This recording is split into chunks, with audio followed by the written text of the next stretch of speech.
আমি যে মানুষটির সামনে বসে আছি সে গুরুত্বপূর্ণ দুটি মন্ত্রণালয়ের দায়িত্বে আছে এবং সরকারের একজন উপদেষ্টা, কিন্তু তারপরেও ২৬ বছরের একজন টকবকে যুবক। সেই জায়গা থেকে আমি যদি জানতে চাই, প্রেম ভালোবাসা নিয়ে আপনার মূল্যায়নটা আসলে কি? বিশ্ববিদ্যালয়ে যখন ছিলাম স্বাভাবিকভাবে আমাদের বন্ধুদের অনেকেই হয়তো বিভিন্ন ধরনের সম্পর্কের সাথে জড়িত ছিল, কিন্তু আমাদের জার্নিটা একটু ডিফারেন্ট। আমি প্রথম বর্ষে যখন আসি ২০১৮ সালে বিশ্ববিদ্যালয়ে কোটা সংস্কার আন্দোলন পাই প্রথমেই, এবং কোটা সংস্কার আন্দোলনের পর থেকে এক ধরনের মানুষের জন্য কাজ করার, এবং ক্যাম্পাসে আমরা দেখেছি যে প্রতিদিন গেস্ট রুম নির্যাতন। আমারই কোনো বন্ধু হয়তো গেস্ট রুম নির্যাতনের শিকার হচ্ছে। আমি নিজে যখন ছিলাম তখনও এক ধরনের প্রতিদিন রাতেই গেস্ট রুম থেকে বের করে ঢাকায় ঘুরতে বলা হতো, কিংবা ঘুমাতে পারতাম না।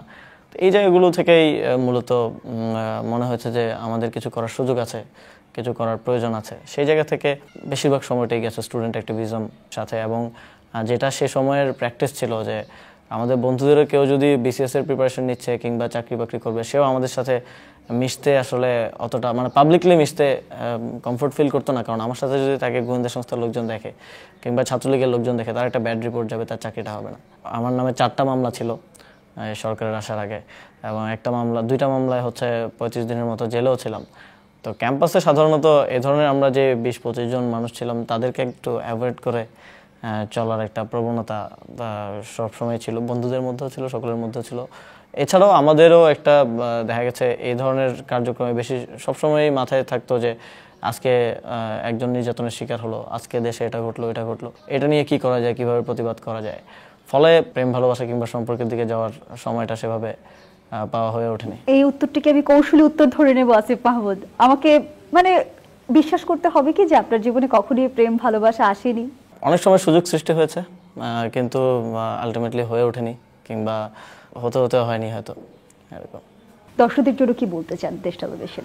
আমরা একটা দীর্ঘ লড়াইয়ের মধ্য দিয়ে, একটা রক্তক্ষয়ী লড়াইয়ের মধ্যে একটা নতুন বাংলাদেশ পেয়েছি, এবং অন্তর্বর্তীকালীন সরকার সেই নতুন বাংলাদেশকে দীর্ঘমেয়াদে বাংলাদেশের জনগণের জন্য একটা কল্যাণময়ী রাষ্ট্র হিসেবে গড়ে তুলে দিয়ে যেতে চায়, এবং সেই কাজ করতে তারা বদ্ধপরিকর। এবং সেক্ষেত্রে প্রথম দিন থেকেই জনগণ বিভিন্ন পর্যায়ে বিভিন্নভাবে আমাদেরকে সহযোগিতা করে যাচ্ছে। আমরা চাই সামনের সময়ে, যেহেতু সংস্কারের কার্যক্রমগুলো এগিয়ে আসছে, সরকার সংস্কারের কাজগুলো খুব দ্রুতই আপনারা দেখতে পাবেন, এবং সেক্ষেত্রে সংস্কার করতে গিয়ে অনেক গোষ্ঠীর স্বার্থ হয়তো, অনেক ব্যক্তির স্বার্থ হয়তো আঘাত লাগবে।